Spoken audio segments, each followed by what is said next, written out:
In this episode of How to Shoot Video for Your Business, I'm taking a bit of a podcasty vibe and we're having a chat at editors, how to hire them, what to look for, my experiences, and all that sort of stuff. So if that's of interest, stay tuned. Roll the bumper.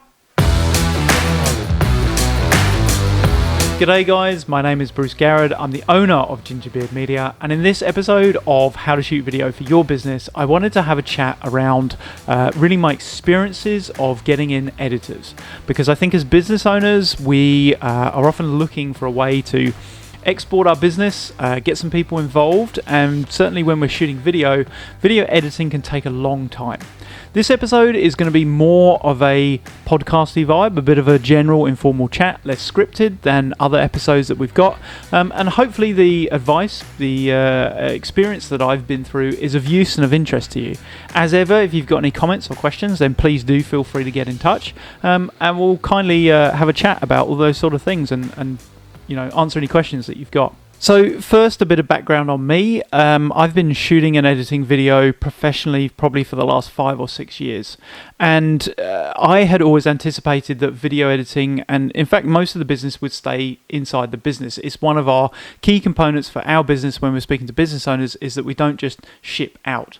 I've seen other businesses who will happily just go out to business owners, sell them the world, and then they'll have to go and find someone to actually deliver that, and that's where problems can occur. So by doing the work myself, I know that I don't oversell, but I can over-deliver to clients. That said, video editing can take a long time, and if you're not experienced at it, then it can take even longer. So I can totally understand why, one, we've had to outsource, basically because there's a limit on how many hours are in the day. And I can understand why clients need to outsource, in that they don't necessarily have the technical capabilities to get things done, and they want to concentrate on other parts of the business. And I think it's perfectly fair for people to go out and export their work to an editor.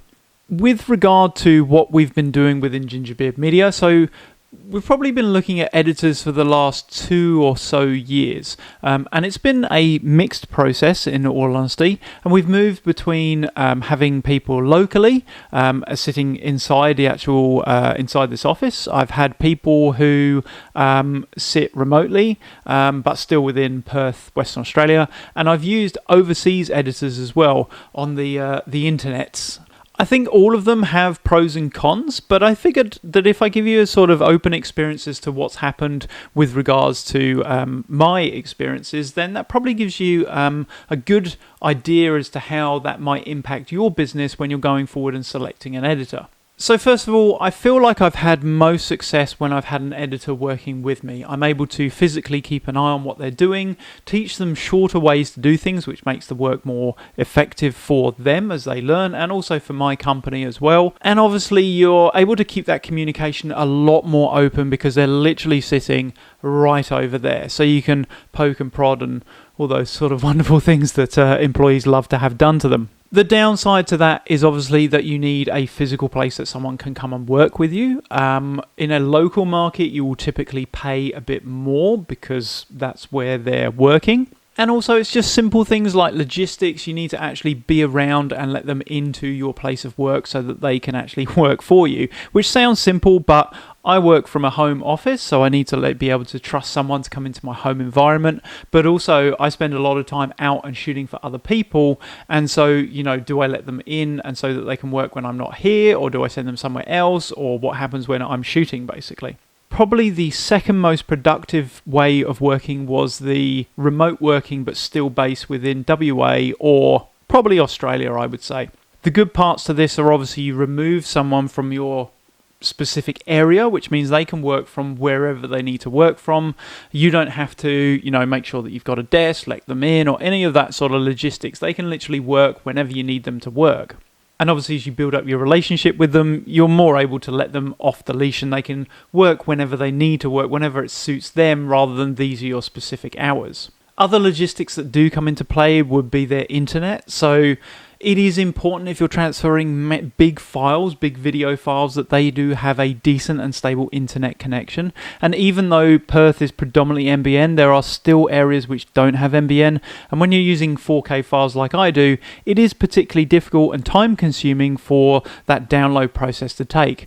And I don't think it's unreasonable for somebody to start billing you for time, even though they're not actually being productive, because they're waiting for your video files to come down the line. And the final option is working online. So you will provide a job summary as to what you need somebody to do. People will come forward and bid on that sort of work and work with you to understand what the job scope is, and then they go away in their time and get it sorted out. In all honesty, the real benefit to working online is the cost side of things. It typically does work out a lot cheaper than having someone based in Australia due to currency. But the big problem with all of working online, and that includes within Australia, is the difficulty in communication. It is very difficult to work in a visual medium and make sure that you've got clear work instructions for people. With regards to my experiences whilst working online, I used Upwork. I think the platform itself is very good. It felt very secure and a good way of matching people up.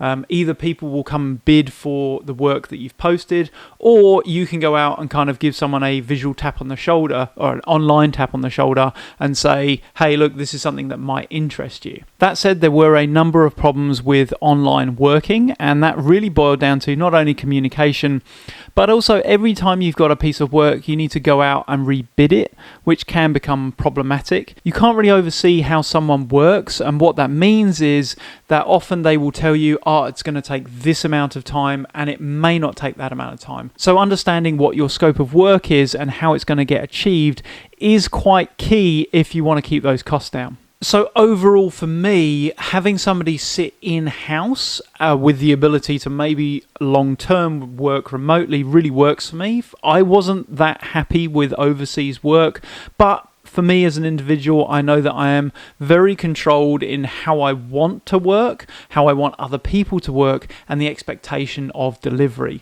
Cost is one component, but as I go on, it becomes a smaller and smaller part. I would rather that the job is done correctly and costs more than take more time, it's incorrect, and I have saved myself a couple of cents at the end of the day. But what does this mean for you as a business owner who might be looking at bringing in an editor? And for this, I'm going to assume that the most likely probability of this is that you're looking at bringing in an online editor. So first of all, I would think about the software that they're using. For me, I was very specific about the type of software that I needed my editors to use, because after they finished a base edit, that work was then going to come in-house and I needed to do further editing. So it's highly important that the software that they have matches my software so that we're an integral and collaborative team that can actually move forward. Obviously, if they were using a different type of software, it's not going to match up and I'm not going to be able to continue the work. So it would make it completely pointless. However, if you're a business owner who just wants the final end product, i.e. an edited video, it's not really going to matter what software they're using, just more how they get to the end product, which is what you want. I think the next thing to look at is how much experience they've got. And this, like a lot of things, is a bit of a balance, right?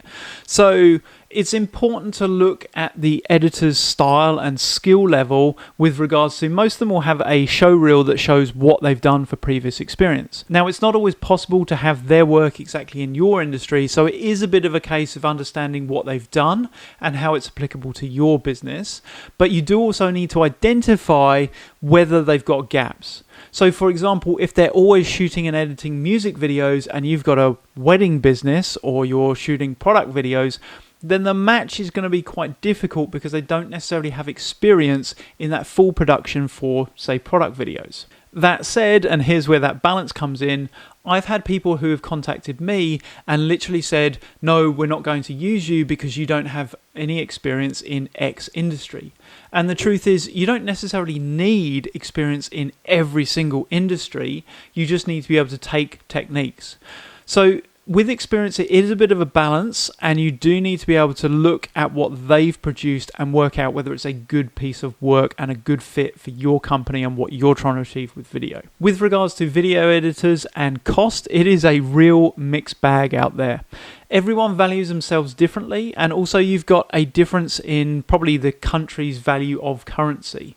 So one cheap editor from one country is not equivalent to a cheap editor in another country. I did find it easier to set an upper limit, i.e. a total budget for a project, rather than setting an hourly rate, and that does tend to keep people, those editors, more on track who are likely to blow budgets out. That said, there was varying responses with regards to how long projects would take. As an experienced editor, I know how long something would take me or how long I would expect someone at a X dollar value to take.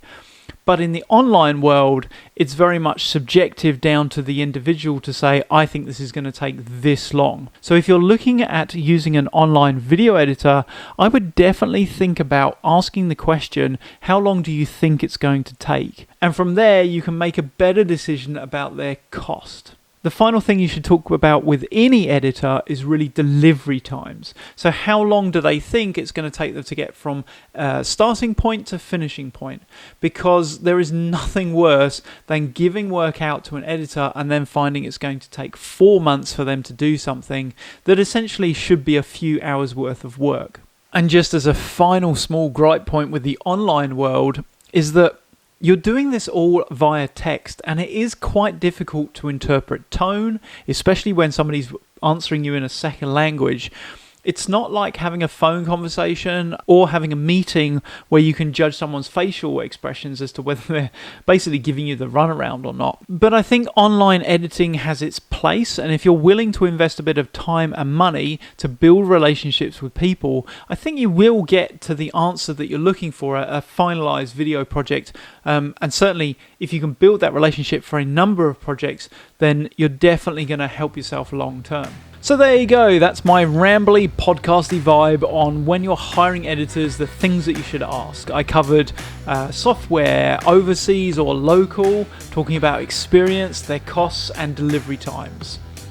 As ever, I want to thank you guys for tuning in to this episode of How to Shoot Video for Your Business. If you've got any questions or comments, I would love to hear them.